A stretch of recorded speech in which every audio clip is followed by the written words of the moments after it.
¿Se han fijado cómo hay quienes gastan fortuna en obras de arte? Hay compañías o entidades sin fines de lucro que ellos gastan mucho dinero haciendo exposiciones para hacer recaudación de fondos, subastando obras de arte. Y obras de arte que valen una millonada. Muchas de ellas hechas por artistas que ya han fallecido. Y ellos consideran, las personas que compran esas obras de arte, consideran esas obras con un valor incalculable. Y la mentalidad es, a mayor antigüedad, mayor es el valor de esa obra de arte. Personalmente les cuento, hace varios años, el mejor amigo de mi papá me regaló un violín. Yo soy un violinista. Y ese violín estaba, un violín italiano, del mediados de los 1800. Y se veía, cuando a mí me lo entregaron, el estuche estaba todo roto, estaba hecho pedazo, pero cuando lo abrí, con las pocas cuerdas que tenía, pude cambiarlas y lo probé. El sonido era un sonido espectacular, un sonido precioso. Me acá a Charlotte, a un tasador, una persona que se dedica a darle el valor, a calcular el valor del instrumento. Y cuando el tasador me llama y me dice, tú tienes que ponerle un seguro a ese instrumento pronto, porque ese instrumento, me dijo, vale más de $40,000. Y entonces, y eso fue una bendición muy grande. El amigo de mi papá me regaló un violín, obviamente, y conociéndolo a él, yo sé que en algún momento él verá este video, él sabrá el valor, él sabe lo que me estaba dando. ¿Okay?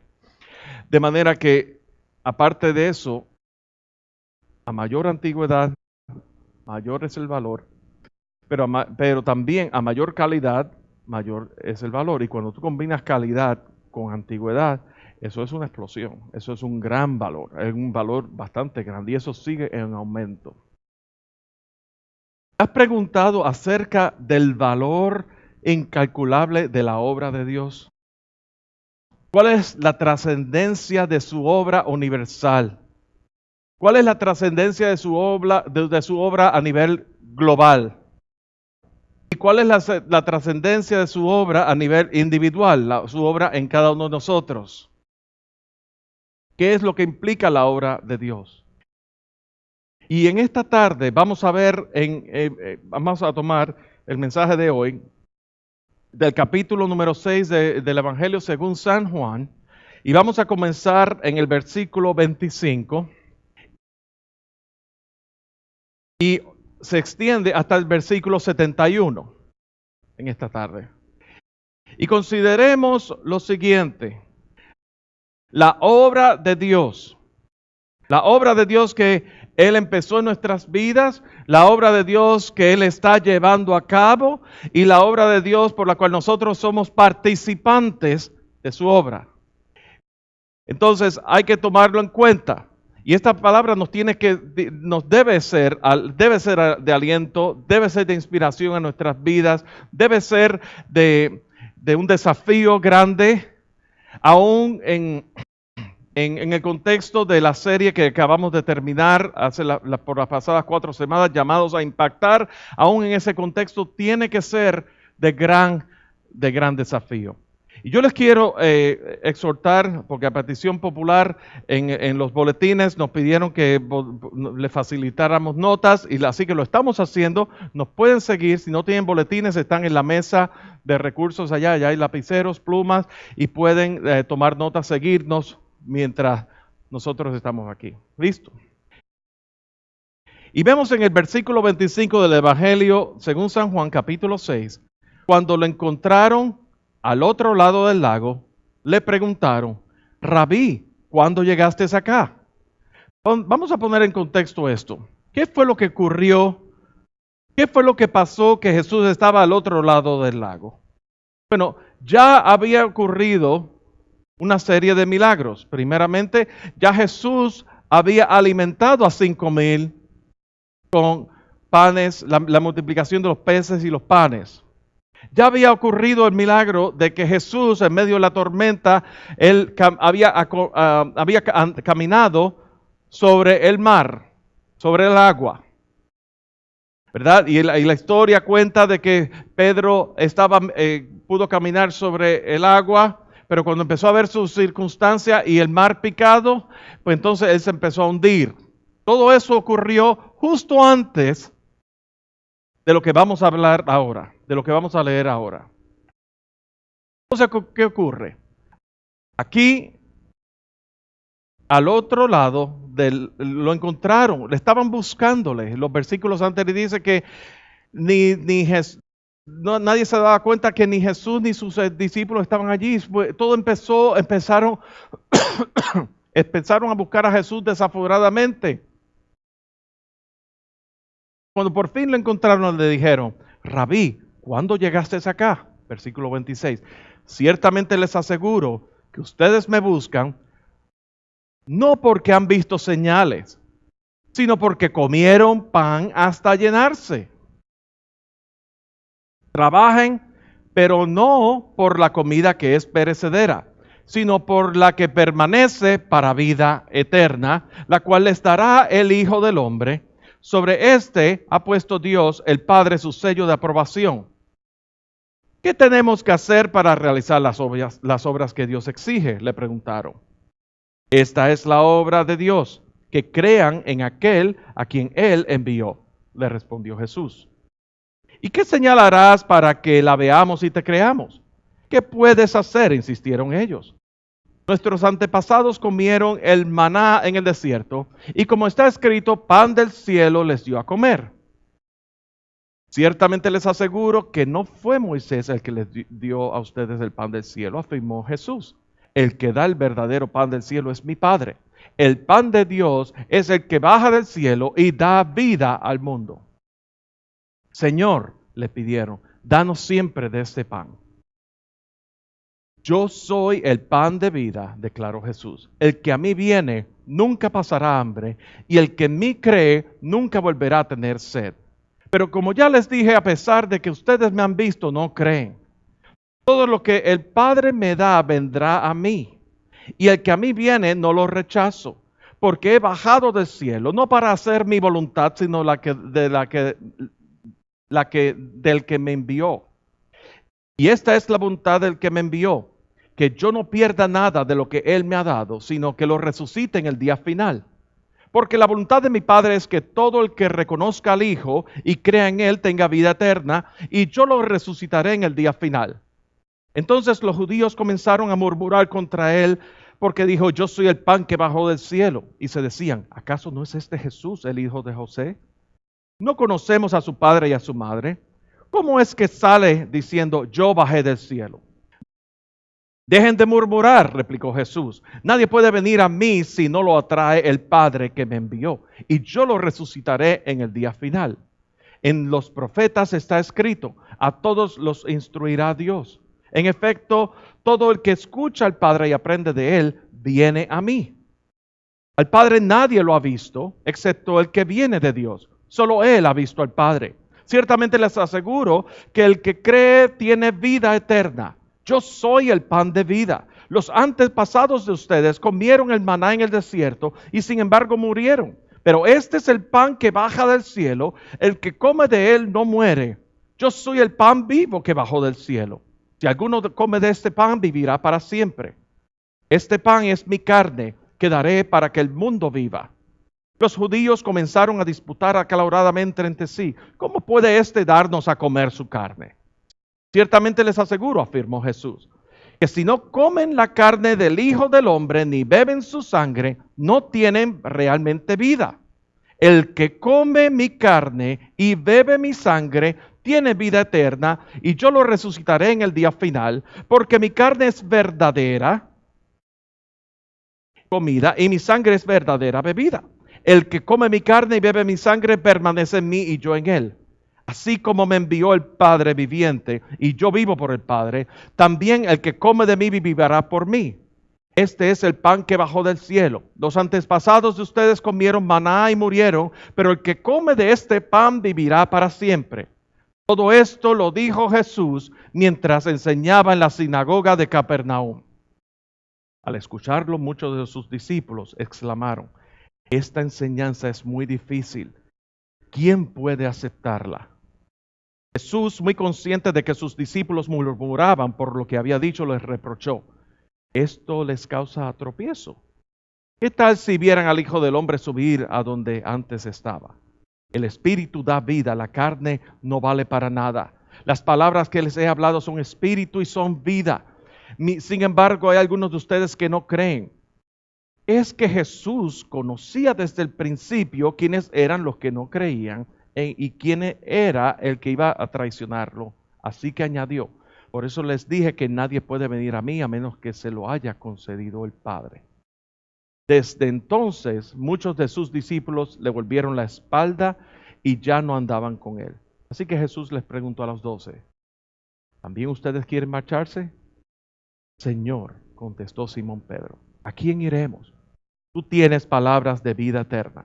Y nosotros hemos creído y sabemos que tú eres el Santo de Dios. No los he escogido yo a ustedes 12, repuso Jesús. No obstante, uno de ustedes es un diablo. Se refería a Judas, hijo de Simón Iscariote, uno de los 12 que iba a traicionarlo. Y en este pasaje, que lo leímos completo del versículo 25 al versículo 71, encierran 6 puntos que tienen que ver con la obra de Dios y el quehacer en la obra de Dios y el valor incalculable de la obra de Dios. Recordemos, como decía al principio, ya Jesús había acontecido el milagro de la multiplicación de los panes y los peces. Y la gente, y esto, ¿verdad? La gente lo estaba buscando. Y lo estaba buscando desaforadamente. Y la gente lo estaba buscando. ¿Por qué ustedes creen? La gente ya habían comido. Jesús mismo lo dijo. Mira, ustedes me buscan no porque hayan visto señales, sino porque comieron pan hasta llenarse. Se hartaron. Se llenaron la barriga de comida. Y ahora quieren más. Y quieren que yo les haga milagro, otra multiplicación de los panes y los peces. Eso es que se trata. No es por las señales. Es porque comieron hasta saciarse y ahora quieren comer más. Y vemos aquí 2 cosas. Vemos aquí que las personas estaban buscando a Jesús por aquello que era de carácter temporal. Nosotros comemos, hacemos la digestión en 3 horas y dentro de 3 horas tenemos que comer otra vez. Eso es temporal. Eso tiene un carácter temporal. Pero Jesús hace un cambio en el matiz de su mensaje y les dice en el versículo 27, trabajen, pero no por la comida que es perecedera, sino por la que permanece para vida eterna, la cual les dará el Hijo del Hombre. De manera que en el principio número 1 que vamos a considerar en esta tarde, la obra de Dios es eterna. La obra de Dios es eterna. En Eclesiastés se nos habla que de Dios, habla acerca de que todo tiene su tiempo, ¿verdad? Pero dice que todo lo hizo perfecto en su tiempo, pero Dios ha puesto eternidad. Y eso tiene que ver con que nuestra vida, comparado con la eternidad de Dios, nuestra vida es un paréntesis. Nosotros vivimos en un paréntesis dentro de la eternidad de Dios. Y he hecho esta comparación en otras ocasiones. Comparamos la eternidad de Dios con una recta numérica que no tiene principio ni fin. Pero nuestra vida es como un segmento que sí tiene principio y fin. Dios vive, es el eterno presente, es el eterno yo soy. Él no es yo era, Él no es yo voy a ser, Él es yo soy. El eterno yo soy. Él es presente siempre. Los cielos, el universo, todo cabe sobre la palma de su mano. Nuestro Dios es grande y por eso es que cantamos cuán grande es Dios.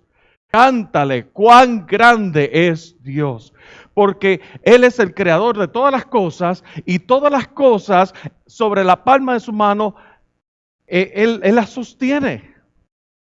También dice la palabra que Él sostiene todas las cosas con la palabra de su poder. Él declara, sea la luz, y fue hecha la luz. Dios es el eterno presente. Imagínense usted está en la ciudad de Nueva York, está en el Empire State Building. ¿Cuántos han estado en Nueva York? ¿O cuántos han estado en un rascacielos bien grande? Están en el Empire State Building, arriba. Y desde arriba usted puede señalar a los autos que se están moviendo a través de la Quinta Avenida. El Empire State Building se encuentra en la Quinta Avenida. En la Quinta Avenida. Y usted le puede tirar con su dedo y señalar ese auto que se está moviendo. Usted está desde arriba. Usted lo puede ver desde arriba. Y desde su perspectiva, ese auto se sigue moviendo. Y ese auto no ha llegado a su destino final. Pero él se sigue moviendo y usted sigue trazando. Y usted puede verlo aún en toda la perspectiva. En todo el trayecto. Desde su perspectiva, que es en el lugar alto, en la cima del edificio, ese auto está en el tiempo presente. Pero desde la perspectiva de ese automóvil se está moviendo y se está moviendo y empieza en la zona cero y sigue subiendo. Y viene el árbol y el edificio tal más cual, y después la avenida tal más que le intersecta, y después sigue corriendo. Hay un sentido de pasado, hay un sentido de presente, y hay un sentido de futuro también. Pero no lo ve, solamente ve el presente, pero ya dejó cosas detrás y todavía no ha alcanzado cosas. Y así es Dios con nosotros. Nosotros vemos lo que tenemos delante de nuestras narices. Y sabemos dónde está nuestro pasado y pensamos que tenemos un cierto sentido de dirección hacia el futuro, pero Dios es eterno. Él es el eterno presente. Él sabe todas las cosas. Él conoce. Y aún todas las cosas que lucen inciertas para nosotros, para Él son certeras. Para Él, dentro de su eternidad, dentro de su perspectiva, Él las puede ver. Él puede darnos la certidumbre de que estamos con Él, de que Él está con nosotros, de que no nos abandona. Y eso es una gran bendición a nuestras vidas. La obra de Dios es eterna. Él es el eterno presente. Muy bien. Vemos aquí lo siguiente, el siguiente punto, dice en el versículo 30, ¿qué señal harás para que te veamos y te creamos? Perdón, en el versículo 29. Esta es la obra de Dios, que crean en aquel que Él envió, le respondió Jesús. Principio número 2 es, la obra de Dios es creerle a Él y como resultado podemos ser partícipes de ella. La obra de Dios es creerle a Él y como resultado podemos ser partícipes de ella. Los discípulos le preguntaron, ¿qué tenemos que hacer para realizar las obras que Dios exige? Los discípulos estaban pensando en hacer cosas. Hacer cosas. Y nosotros muchas veces estamos tan ocupados en el hacer. Y Jesús contenta, esta es la obra de Dios, que crean en aquel a quien Él envió, que me crean a mí, yo fui enviado por el Padre. En Efesios capítulo 2, versículo 10 dice, porque somos hechura suya, creados en Cristo Jesús para buenas obras, las cuales Dios preparó de antemano para que anduviésemos en ella. Dios estableció, Dios hizo, Él diseñó, Él hizo, ratificó su obra y nosotros lo único que hacemos es andar en esas obras que Él hizo de antemano. En esa obra que tiene que ver con la expansión de su reino. En esa obra que tiene que ver con que la luz de Cristo brilla a través de nuestras vidas. En esa obra que tiene que ver con que desplegar desplegar toda la gloria de Dios a través de nuestras vidas. Principio número 3. La obra de Dios es iniciada por Él mismo. Vamos a ir al versículo 37. Primero que nada, en el versículo 37 habla de esa unidad con el Padre. Todo lo que el Padre me da, vendrá a mí. Y el que a mí viene, no lo rechazo, porque he bajado del cielo, no para hacer mi voluntad, sino la del que me envió. Y esta es la voluntad del que me envió, que yo no pierda nada de lo que Él me ha dado. Pero muy bien, si vamos al versículo 46, perdón, al versículo 44 dice, nadie puede venir a mí si no lo atrae el Padre que me envió, y yo lo resucitaré en el día final. La obra de Dios es iniciada por Él mismo. No hay nada que yo pueda iniciar por mí mismo. ¿Cómo Él la inició? Bueno, primero que nada, nosotros no podemos iniciar nada para Dios porque en nuestra condición la palabra dice que estamos muertos en nuestros delitos y pecados. Y estando muertos en nuestros delitos y pecados, estamos separados de Dios. De manera que nosotros, por más que tratemos de hacer buenas obras para acercarnos a Dios, delante de Dios, estamos muertos, estamos separados. Una de las cosas que uno de los grandes uno de los grandes teólogos, que inspiraron a Martín Lutero, su nombre era San Agustín de Hipono. Agustín de Hipono. Agustín de Hipono, una de las cosas que en su declaración, en sus escritos, él escribe la condición del hombre. El hombre está bajo el pecado. Y lo que sea que el hombre hace, está bajo el sello, el manto del pecado, y por lo tanto eso nos separa. Y no importa lo que nosotros tratemos de hacer, el hombre va a estar siempre corto, va a estar corto de la marca. Eso por un lado. Por el otro lado, está el asunto de que el hombre por sí mismo, en su condición de pecado, no puede buscar a Dios. Porque estando muerto en sus delitos y pecados, dice en Romanos que nadie busca a Dios. No hay uno solo bueno, ni uno solo bueno hay. Así que todos murieron, todos pecaron y fueron destituidos de la gloria de Dios. Y esa es la condición del hombre, bajo el pecado.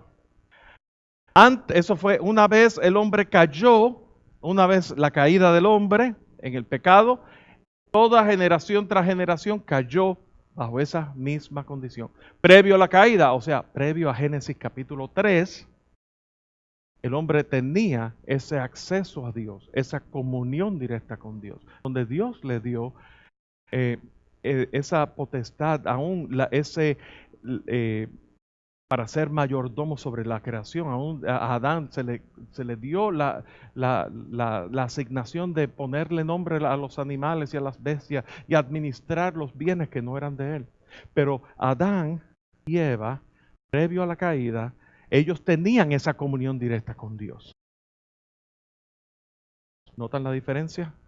Una vez el pecado vino, todos fuimos separados, porque esa condición de pecado fue engendrada de generación en generación. ¿Y qué es lo que hace que nosotros estemos aquí hoy día?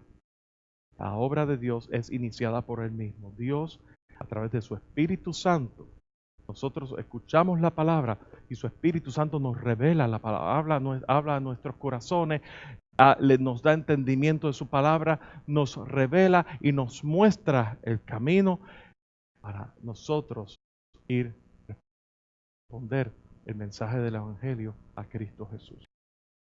De nuestra iniciativa no puede ser, y por eso es que no puede ser nada forzado. Tiene que ser que el Espíritu Santo se revele. Lo único que nosotros tenemos que hacer es revelar, predicar, mostrar el Evangelio. Pero la obra la inicia Dios. Dios es quien toma la iniciativa, y eso es lo que se llama la soberanía de Dios sobre nuestra salvación. En el versículo 52 vamos a ver el siguiente principio. Los judíos comenzaron a disputar acaloradamente entre sí cómo puede darnos a comer su carne. Y entonces vemos aquí Jesús afirmando, si no comen la carne del Hijo del Hombre, ni beben su sangre, no tienen realmente vida. El que come mi carne y bebe mi sangre tiene vida eterna, y yo lo resucitaré en el día final, porque mi carne es verdadera comida, y mi sangre es verdadera bebida. Y el que come mi carne y bebe mi sangre permanece en mí y yo en él. Así como me envió el Padre viviente, y yo vivo por el Padre, también el que come de mí vivirá por mí. Principio número 4. La obra de Dios nos muestra un solo camino y un solo Salvador. Y esto, Jesús está diciendo, el que come y bebe de mí, de mi carne. Y es una ilustración con lo que tiene que ver con la comunión, la Santa Cena, pero es una ilustración también de lo que tiene que ver con la unión íntima entre Cristo y el creyente.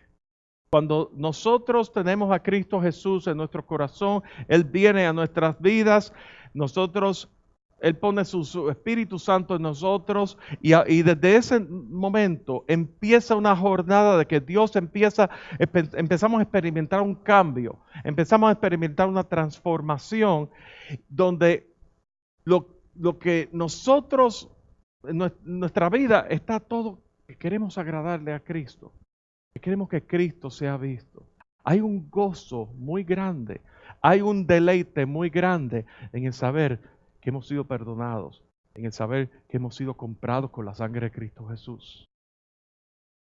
Y hay un sentido de intimidad, esa intimidad entre Cristo y nosotros, de que nosotros queremos escucharle, queremos obedecerle. Él pone el deseo en nuestras vidas. Así que, pero todo empieza por creerle a Él, todo empieza por recibirle a Él, el que come y bebe mi sangre. Se dice mucho que todos los caminos conducen a Dios. ¿Realmente todos los caminos conducen a Dios? Hay quienes dicen, hay un solo Dios que se dividió en miles de partículas. Y ahora nosotros tenemos que volvernos todas esas partículas, volvernos otra vez a un solo Dios. ¿Es posible que un solo Dios sea un esquizofrénico? ¿O sea contradictorio? ¿Realmente todos los caminos conducen a Dios? Vamos a ver brevemente. O esa idea de que muchos caminos a un solo Dios es una idea forzada por nosotros mismos a fin de que nos podamos acomodar ante una sociedad pluralista. Y definitivamente vivimos en unos tiempos donde el pluralismo es la orden del día. El estar políticamente correcto. Yo no te quiero ofender a ti. Yo no te quiero ofender a ti, tú sigue lo tuyo, yo no me meto contigo. Emma, mira, tú sabes que todos los caminos conducen a Dios, para que estés contento. Y por ahí cedemos. Pero en realidad es la pregunta que les quiero hacer, ¿de qué color es mi corbata? Vino tinto, ¿verdad? Yo digo que es azul. Yo digo que mi corbata es azul. Porque yo siento que es azul. A mí me da la gana de que sea azul. Ustedes dicen que es vino tinto. La realidad es que es vino tinto. Pero yo siento que debe ser azul. Por lo tanto, mi corbata es azul. Todos los caminos conducen a Dios. Todos los caminos, yo siento que no importa, mientras yo sea honesto con mi creencia, pues está bien, siempre y cuando haya honestidad y haya sinceridad, no importa, todos los caminos conducen a Dios. Bueno, yo puedo ser sincero en agarrar la I-77 en dirección norte y decir que voy a Cayo Hueso, Florida, y le puedo asegurar que yo a Cayo Hueso, Florida no voy a llegar. Voy a llegar a Cleveland, Ohio. Y puedo tener todas las mejores intenciones. Y si voy en el mes de diciembre, voy y quiero ir a Cayo Hueso, Florida, pero agarro la I-77 Norte, ¿saben qué? Me voy en mi ropa, en mis sandalias y con mi truza, mi traje de baño, para irme de playa, irme de pesca a los Cayos de la Florida, pero agarro la I-77 Norte porque tengo las intenciones. Soy sincero en mis intenciones, pero lo que va a ocurrir es que me voy a congelar. Porque no todos los caminos, la sinceridad no es suficiente. Tiene que ser la acción basada en verdad. Yo puedo estar sinceramente equivocado, pero somos tan arrogantes que no somos incapaces de admitir que estamos equivocados. Estamos equivocados por nuestras tradiciones. Estamos equivocados por lo que nos han inculcado. Pero esto así es como yo he creído toda mi vida. Después de todo, todos los caminos conducen a Dios. Vamos a ver si eso es cierto. Y vamos a examinar. Dios quiere que seamos personas pensantes y claros en nuestra cosmovisión. En otras palabras, Él quiere que tengamos un conocimiento en que realmente qué es lo que estamos creyendo. Y conocer a aquellas personas a quien tanto amamos, qué es lo que ellos creen. Por ejemplo, es posible que todos los caminos sean a Dios cuando el hinduismo entiende que Jesús es una de las 10 encarnaciones del Dios Vishnu y que tienen un sistema de castas. Que si tú haces buenas obras en este mundo, en esta vida, cuando tú no vas a fallecer, tú vas a reencarnar a una casta mayor, si haces buenas obras, o una casta menor, vas a ser degradado. Y en esa casta menor, tú tienes que seguir haciendo buenas obras para que en la próxima vida tú seas... Entonces tú estás revoloteando de casta en casta, de reencarnación en reencarnación. Y vamos a ver qué es lo que dice el budismo. Es parecido en cuanto a lo que tiene que ver con la reencarnación, pero dice que el pecado es mayormente entendido como ignorancia. El pecado no existe, es solamente un acto de ignorancia. Para pagar la vasta acumulación de deuda del karma, uno tendría que pasar a través de un número de reencarnaciones. La misma cosa de pasar de una reencarnación a la otra. Para el budista no hay necesidad de un salvador que rescate a la gente de sus pecados condenables. Para el budista solamente hay una vida ética y el valerse de la meditación hacia seres exaltados para la esperanza de alcanzar tal vez la iluminación y eventualmente el nirvana, que es el punto climático más alto de lo que es el budismo. Pero hablemos algo más cerca. Los sábados, ustedes ven que usualmente son dos personas que le tocan la puerta el sábado bien vestido con su traje y un maletín. Los testigos de Jehová. Y los testigos de Jehová, ellos creen que Jesús es la encarnación del arcángel Miguel. Jesús no es Dios. Jesús tomó forma humana, pero no es Dios. Él tomó forma humana siendo el arcángel Miguel. Y al morir, resucitar y ascender, Él regresó otra vez como el arcángel Miguel. Por lo tanto, Jesús fue creado. Pues así que Jesús no es Dios. Y de la manera que nosotros podemos ser redimidos es haciendo buenas obras de servicio y haciendo buenas obras de entregando revistas de la atalaya y despertar y tocando y llenando las cuotas de cuántas puertas voy a tocar los sábados. Hay personas que pasan la mitad de su vida en eso, oprimidos, porque hay un sistema de condenación muy grande. O el mormonismo, que habla de que Jesús es el hermano de Lucifer. Hay quienes dicen que los mormones son cristianos. Los mormones no son cristianos. No, los mormones no están ni siquiera cerca del cristianismo. Jesús es el hermano de Lucifer, de acuerdo con los mormones. Jesús tuvo Dios descendió y tuvo relación con María Y de ahí se engendró Jesús, de manera que Jesús no fue concebido por el Espíritu Santo, Jesús fue concebido físicamente porque Dios vino y tuvo relaciones con María. Dice también que todos nosotros somos dioses y Jesús fue un Dios más.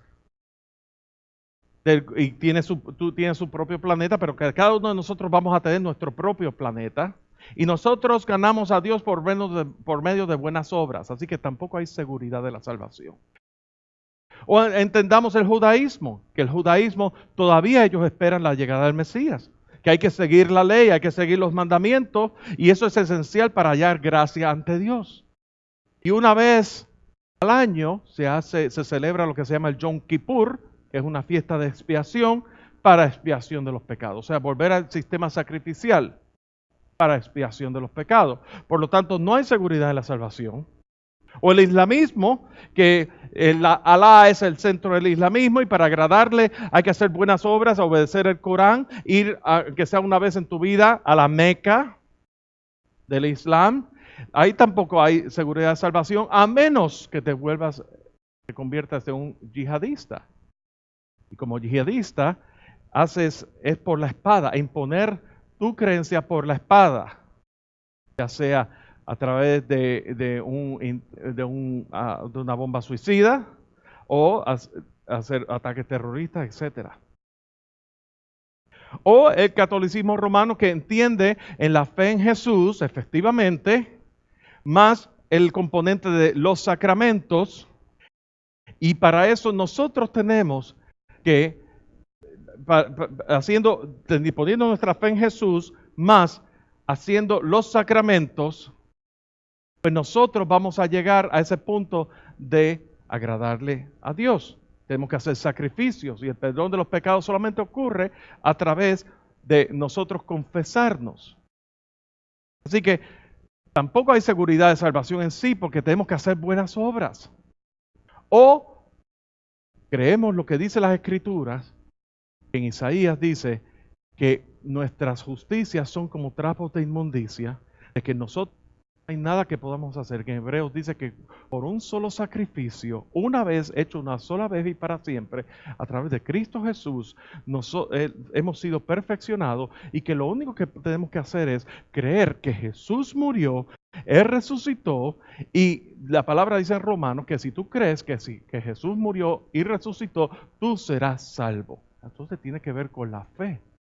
La fe que nosotros pongamos en la obra que Jesús hizo en la cruz del Calvario. Y que la obra que Jesús hizo en la cruz del Calvario tiene efectividad sobre mi vida. Y tiene efectividad sobre mi vida para el perdón de los pecados porque su sangre Él la derramó en el Calvario una sola vez. Entonces son cosas que tenemos que considerar. Y tenemos que tomar muy en serio a la hora de entender que la obra de Dios nos muestra un solo camino. Jesús, a través de Cristo Jesús, yo soy el camino, soy la verdad, soy la vida y nadie viene al Padre si no es por mí.